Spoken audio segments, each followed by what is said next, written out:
morning. Welcome back to the Southern Bible Thumper channel. For this upload, we will be reading Deuteronomy chapter 17. Thou shalt not sacrifice unto the Lord thy God any bullock or sheep, wherein is blemish, or any evil favoredness, for that is an abomination unto the Lord your God. If there be found among you within any of thy gates, which the Lord thy God giveth thee, man or woman, that hath wrought wickedness in the sight of the Lord thy God, transgressing his covenant, and hath gone and served other gods and worshipped them, either the sun or moon, or any of the host of heaven, which I have not commanded, and it be told thee, and thou hast heard of it, and inquired diligently, and behold, it be true, and the thing certain, that such abomination is wrought in Israel, then shalt thou bring forth that man or that woman which have committed that wicked thing unto thy gates, even that man or that woman, and shalt stone them with stones till they die. At the mouth of two witnesses, or three witnesses, shall he that is worthy of death be put to death, but at the mouth of one witness he shall not be put to death. The hands of the witnesses shall be first upon him to put him to death, and afterward the hands of all the people. So thou shalt put the evil away from among you. If there arise a matter too hard for thee in judgment, between blood and blood, between plea and plea, and between stroke and stroke, being matters of controversy within thy gates, then shalt thou arise, and get thee up into the place which the Lord thy God shall choose. And thou shalt come unto the priests, the Levites, and unto the judge that shall be in those days, and inquire, and they shall shew thee the sentence of judgment. And thou shalt do according to the sentence which they of that place which the Lord shall choose shall shew thee, and thou shalt observe to do according to all that they inform thee, according to the sentence of the law which they shall teach thee, and according to the judgment which they shall tell thee. Thou shalt do. Thou shalt not decline from the sentence which they shall shew thee, to the right hand nor to the left. And the man that will presumptuously, and will not hearken unto the priest that standeth to minister there before the Lord thy God, or unto the judge, even that man shall die, and thou shalt put away the evil from Israel. And all the people shall hear and fear, and do no more presumptuously. When thou art come unto the land which the Lord thy God giveth thee, and shalt possess it, and shalt dwell therein, and shalt say, I will set a king over me, like as all the nations that are about me, thou shalt in any wise set him king over thee, whom the Lord thy God shall choose. One from among thy brethren shalt thou set king over thee. Thou mayest not set a stranger over thee, which is not thy brother. But he shall not multiply horses to himself, nor cause the people to return to Egypt, to the end that he shall multiply horses. For as much as the Lord hath said unto you, ye shall henceforth return no more that way. Neither shall he multiply wives to himself, that his heart turn not away. Neither shall he greatly multiply to himself silver and gold. And it shall be, when he sitteth upon the throne of his kingdom, that he shall write him a copy of this law in a book out of that which is before the priests, the Levites. And it shall be with him, and he shall read therein all the days of his life, that he may learn to fear the Lord his God, to keep all the words of this law and these statutes, to do them, that his heart be not lifted up above his brethren, and that he turn not aside from the commandment to the right hand or to the left, to the end that he may prolong his days in his kingdom, he and his children in the midst of Israel.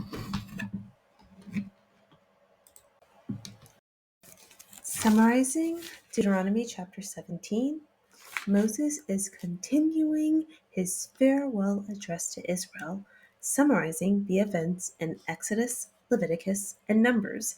This is the second generation out of Israel. Moses is preparing them to build their kingdom in Canaan. Verse 1. Do not sacrifice blemished or defective bulls or sheep to God. This is an abomination. Verses 2 through 7. This is a reference to Deuteronomy chapter 13. If anyone serves other gods, or if they decide to serve the sun, the moon, or the host of heaven, this has been forbidden. If this is a claim and it is investigated thoroughly, and there are 2 or 3 witnesses, that person shall be stoned to death. So in verse 6, it can't just be one witness accusing someone of this. There has to be 2 or 3, and the matter has to be investigated thoroughly. If this person is found to be worshiping other gods or the sun, the moon, the host of heaven, then they have to be stoned to death. The witnesses, the 2 or 3 witnesses, have to be the first to stone this person, and this will remove the evil from Israel. Verse 8 through 13. If an issue cannot be settled, go to the place that God will reveal. Have the judge and the Levite provide judgment. The Levite priests. So in Deuteronomy chapter 16, we just saw that Moses communicated to Israel that they need to appoint judges alongside Levites to help settle disputes. So here we're addressing it in Deuteronomy 17. If issues can't be settled, this is who you go to, the judge and the Levites. Israel is being admonished to follow the judgment provided by the judge and the Levite. If not, the person will die. This will also remove the evil from Israel. Verses 14 through 17. When you decide that you want a king, do not choose an outsider. Allow God to choose who the king will be. Verse 15 is important. Do not choose a non-Israelite to rule over you. Do not choose an outsider, a non-Israelite. Israel is a group of people. Do not let a person outside of your group rule over you. When we look down here, verse 15, do not let a foreigner rule over you who is not your brother. So anyone outside of that group, Israel, they should not be ruling over Israel.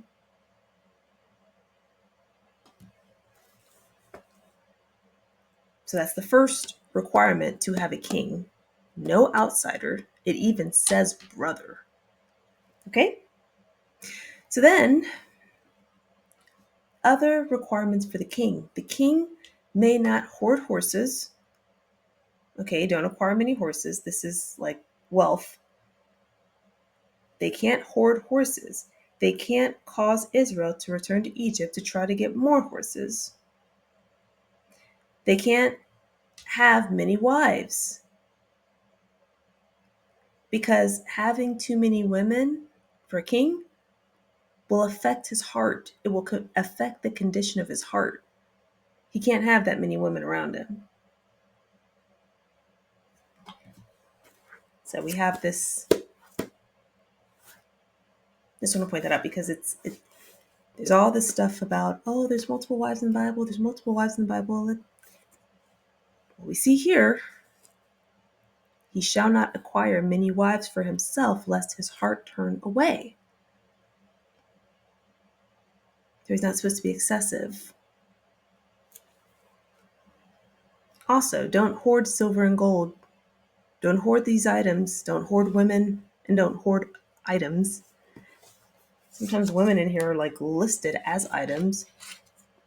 And you can decide to be offended by that, or realize that not much has changed when it comes to how women are perceived.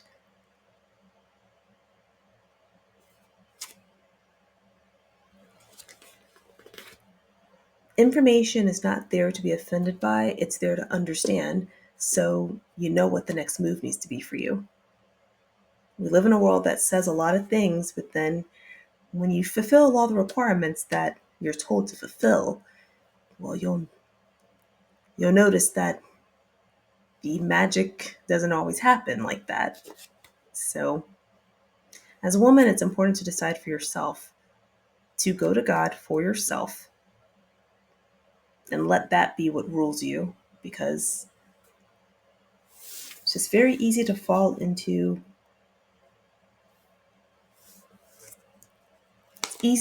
a trap as a woman, much easier. I was talking to my mom about that. There must not be any female angels in heaven. So if you think about it, why would they come down to earth to, procreate with women if there were female angels? That seems like that wouldn't make that much sense. So there's something very, very special and important about being a woman.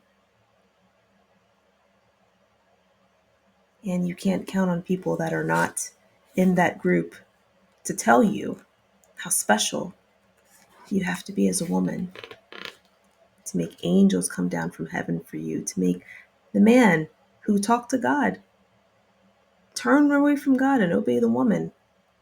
That is a power. It's not something to be ashamed of and back away from. Embrace it. The only thing that womanhood, I would say, I personally believe the best thing that you can do as a woman is to honor God, embrace God, ask God what to do with it. But this world is, Satan is the prince of this world. He's the prince of the air. So if as a woman you decide to serve darkness, you may find that you get some things, some results that you want. But it's a trap. It's to make you fall deeper into darkness. But just remember, darkness was a condition of this earth before God started creating. Darkness is an ancient entity. There is no way a human is ever going to be able to control or manipulate the darkness to their satisfaction. But sometimes things have to be learned on their own. A person has to learn them on their own. But it isn't a wise idea to try to entertain an entity that was here before God even started creating. Okay, so we've just gone over what the king may not have. He may not have an excessive amount of horses, an excessive amount of women, or an excessive amount of gold. He also should not return to Egypt to try to get more horses. Verse 18, the king shall write this law down in front of the Levites. The king shall read this law daily, learning to honor God and to keep his laws. This ensures that the king does not exalt himself over Israel, and that he and his children will have a long life.